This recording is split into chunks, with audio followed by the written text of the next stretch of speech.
The 5.56 is still holding the throne, but damn, you can feel the pressure building. These newer rounds are creeping up quickly, and the gaps we used to shrug off are starting to look real loud once you stack the numbers side by side.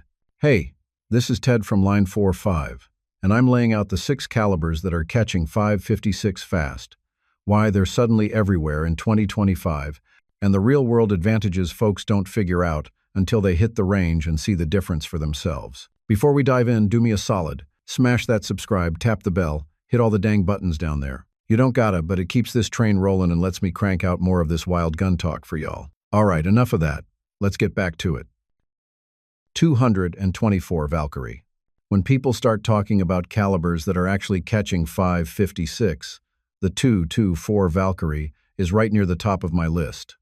Federal built this thing from the ground up around long, high BC 22 bullets in an AR-15 footprint, so you keep the same basic rifle size and mag pattern, but stretch your useful range way farther than standard 5.56 can realistically hang with. Out of a 24-inch barrel with a 90-grain match load, you are sitting in the ballpark of roughly 2,650 to 2,700 feet per second, and those bullets carry a ballistic coefficient way higher than your typical 69 or 77-grain 5.56 pill. That lets Valkyrie stay supersonic past 1,000 yards in decent conditions, which translates to less drop, less wind drift, and a much wider hit zone when your wind call is a little off. On top of that, you get noticeably more retained energy downrange, which matters for steel, small game, or varmint work, where you want reliable hits with some punch, not just paper ballistics. Recoil stays light, so running this in a small-frame gas gun still feels familiar if you are used to 5.56. It is easy to stay on glass and spot your own impacts. The trade-offs are simple but real.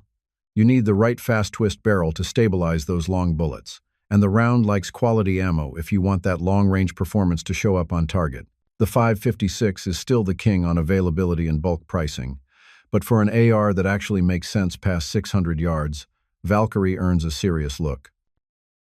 22 Nosler. I look at the 22 Nosler as the point where you take a standard AR and give it a legit performance upgrade without jumping platforms. The whole design starts with a rebaited rim case that still fits a 5.56 bolt, but the case body is widened enough to bump internal capacity by roughly 25% over a 2.23 Remington, according to Nosler's own published specs. That extra room directly supports higher velocity with identical bullet weights, which is the entire reason this round even matters in real shooting conditions. Factory numbers tell the story better than hype.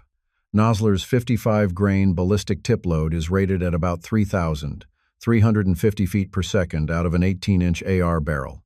Their 77-grain custom competition load sits around 2,950 from the same length and pushes near 3,100 from a 24-inch test barrel. Those speeds creep into traditional 22-250 territory. Once you look at external ballistics, the differences become simple. Compared to 5.56 with the same bullet weight, 22 Nosler holds a flatter arc, shows less wind drift, and keeps noticeably more energy on target from about 300 yards and beyond. That matters for coyotes, hogs, and medium-range steel, where you want more margin on wind calls and range estimation. Running the gun feels familiar. Recoil stays light, cycling is smooth, and it is easy to spot your own shots. The conversion process is straightforward for anyone who already owns an AR. You keep your lower and your bolt, swap to a 22 Nosler barrel, and run 6 to 8 SPC pattern magazines to feed the fatter case. There are limitations you actually need to factor in. Ammo is more expensive, brass is proprietary, and barrel life for hot loads usually sits in the low thousands round count. For shooters who want real range improvement while keeping their AR-15 footprint, the 22 Nosler delivers exactly that. 5.45 by 39. On 5.45 by 39, what jumps out to me first is efficiency. The standard 7N6 military load runs a 53-grain bullet around 2,850 to 2,900 feet per second from a 16-inch AK-74 barrel with muzzle energy in the 1,300 foot-pound range, and it keeps that performance out to roughly 500 meters. That is about 150 meters more effective range than the old 760 by 39 AK stuff, with less recoil and better control in rapid fire.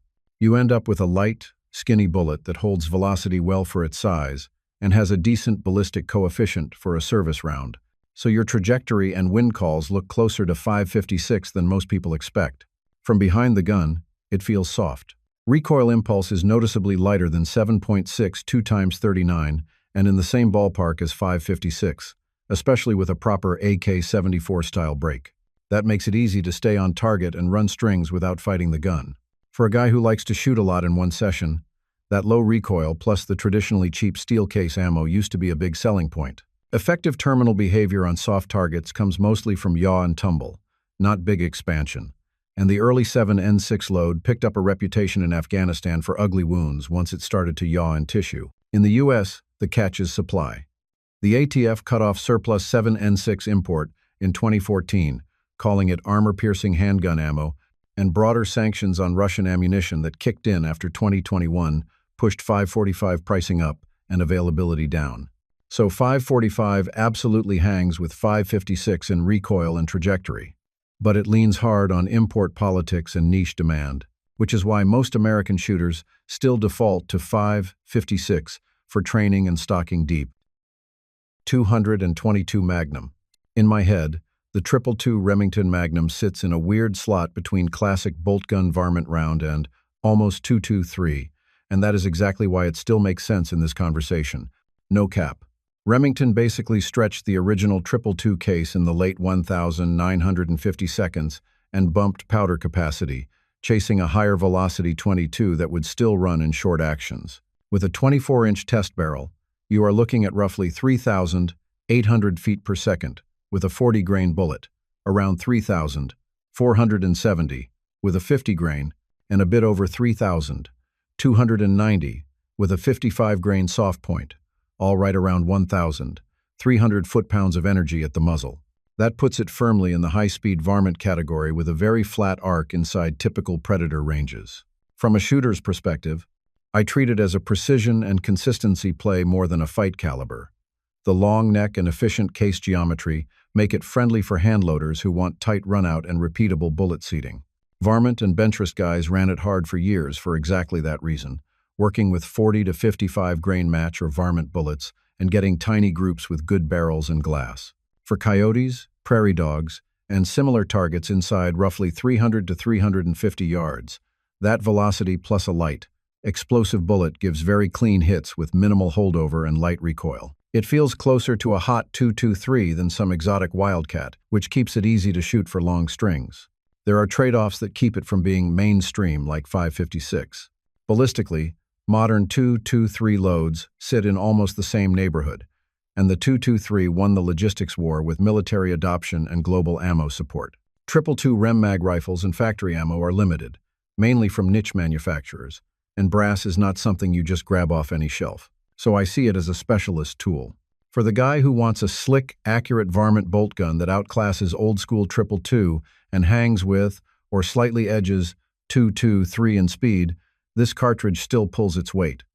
22 Coyote and 22 Arc. This Coyote concept basically turned into Hornady's 22 Arc, and I treat it as a purpose-built Coyote and varmint round for the AR-15, no cap.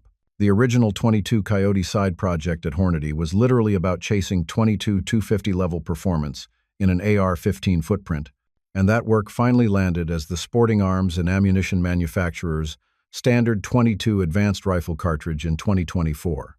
It sits on a 6.5 Grendel family case, necked for 224 bullets, so you get more case capacity than the 223 and room for long, high BC bullets without giving up mag length. On paper, the factory 62-grain ELD-VT load is kind of the headline. Hornady lists that at about 3,300 feet per second from a 24-inch barrel with a G1BC, around 0.395, which is solid for a light varmint bullet. That gives you a flat arc and good wind performance. One set of ballistics has that 62 grain only dropping about 16.4 inches from 200 to 400 yards, which is very friendly for holding dead-on fur at normal predator distances. Heavier 75 to 88 grain match or hunting loads still run in the 2,800 to low 3,100 feet per second bracket, depending on barrel length, so you can push into longer range target or crossover deer work with way better energy retention than 556, especially past 300 yards. From behind the gun, recoil stays light, closer to 5.56 than any 6mm or 22-250 rig, so follow-up shots on multiple dogs or fast corrections feel normal. The trade-offs are what you would expect. You need a proper arc bolt and mags, plus a dedicated barrel. Ammo is still mostly Hornady, and not as common as 5.56, and reloading components are tied to the Grendel family. For an AR-15 that is built around Coyote, Predator, and practical long-range varmint work, this Coyote concept turned production round makes a lot of sense. 6mm arc. For this last spot, 6mm arc is the round I look at when I want AR-15 ergonomics, but I am asking more than 5.56 can realistically give. Hornady brought it out in 2020, after a specialized DoD group wanted a low-recoil, accurate cartridge that still fits standard M4 and Stanag magazines. It rides on a neck-down 6.5 Grendel or 220 Russian case, pushes the 6mm very low drag bullets, and was built around 103 to 108 grain projectiles from day one. Factory data for the 108 grain ELD match sits around 2,750 feet per second at the muzzle, with a G1 ballistic coefficient of about 0.53, so you get solid speed, plus a slick bullet profile. Ballistically, that puts it in a different lane than 5.56 out past normal carbine distances. Typical 6mm arc loads carry roughly 1,800 foot-pounds at the muzzle and still land in the 1,200 to 1,300 foot-pound range at 300 yards, while many 5.56 loads are already dropping under that mark by a good margin. Hornady's own marketing points out that ARC delivers substantially better ballistics than the 2.23 or the 5.56, while staying inside the AR-15 footprint, and the numbers back that up with flatter trajectory, less wind drift, and stronger retained energy for steel, deer, or hogs in that 400 to 600 yard window. From the shooter side, recoil is still mild, closer to a hot 5.56 than any 308, so running drills or spotting your own splash feels normal. You do need a dedicated bolt, barrel, and mags patterned for Grendel, and ammo is more expensive and less common than bulk 5.56, so this is not your burn-a-case on the weekend setup. For someone who wants one AR that can cover hunting, practical long range, and general use with real authority, the 6mm arc earns that slot.